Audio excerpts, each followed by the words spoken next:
Salam, əziz tələbələr, hər vaxtınız xeyir. Əmək və Əhalinin Sosial Müdafiəsi Nazirliyinin tabeliyində olan qurumlarda vakant vəzifələrin tutulması haqqında müsabiqə elan edilibdir. Bu müsabiqəyə qeydiyyat 26 dekabr tarixi etibarilə başlayıb ta ki 9 yanvar tarixinə qədər davam eləyəcək. Və bu imtahanda 50 sual sizdən soruşulur. Bu 50 sualın 25 dənəsi qanun üzrə, 15 dənəsi məntiq, 10 dənəsi ümumi dünya görüşü üzrə soruşulur. Müsabiqədə uğurlu olmağınız üçün verilən bu 50 sualdan 70%, yəni 35 dənəsini doğru cavablandırmalısınız və imtahanın müddəti 100 dəqiqə olaraqdan təyin edilibdir. Xatırlayırsınız ki, 8-ci ayın 5-də, yəni avqustun 5-də də Əmək Nazirliyi yenə də müsabiqə elan etmişdi. Yalnız o müsabiqədə birdən çox vakansiyaya müraciət eləmək olurdu. Staj tələb olunmayan vakansiyalar var idi. Bunlarda dəyişikliklər aparılıbdı.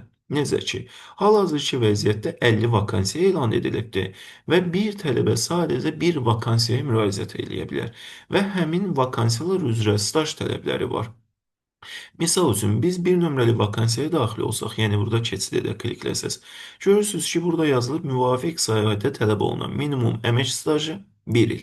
Hal-hazırki vəziyyətdə bu vakansiyalar üzrə stajlar 1 ildən başlayır, 1 il, 2 il, 3 il, 4 il olaraq davam edir. Yəni, siz hal-hazırda bu vakansiyalardan hər hansı birinə müraciət etmək istəyirsə, həmin sahədə, yəni müraciət edəcəyiniz vakansiyada stajınız olmağı mütləqdir. Həmçinin keçid edə klikləyəndən sonra aşağı tərəfə scroll eləsəz səhifənin aşağısında görəcəksiniz ki, burada həm tələb olunan minimum ali təhsil səviyyəsi, IT bilikləri, müvafiq sahədə staj, dil bilikləri bu haqda məlumatlarla da tanış ola bilərsiniz. Həmçinin burada yüklə düyməsinə, burada təkrar yükləyə klikləsəz sizə bir PDF verilir.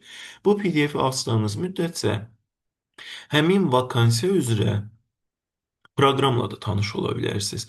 Məsələn, qanundan proqram nədir? Həmçinin məntiqdən və dünya görüşündən sizə aid olan proqramlarda tanış ola bilərsiniz. Ümumi imtahan haqqında qeydiyyatdan keçmək üçün də burada müraciət edə klikləməlisiniz. Müraciət edə klikləyəndən sonra da sizdən tələb olunan məlumatları doldurandan da sonra imtahandan, qeydiyyatdan keçmiş olursunuz. Və sizə qeydiyyat bitəndən sonra əgər imtahana uyğunsuzsa imtahanda iştirak etməyiniz haqqında portalda məlumat veriləcək. Əgər uyğun deyilsizsə də təbii ki, bunun rədd cavabı sizlərə veriləcək. Hər birinizə imtahanda uğur diləyirəm. Əlavə suallarınızdan əlaqədar rəy bölməsindən və ya qeyd olunan WhatsApp nömrəsindən mənimlə əlaqə saxlaya bilərsiniz.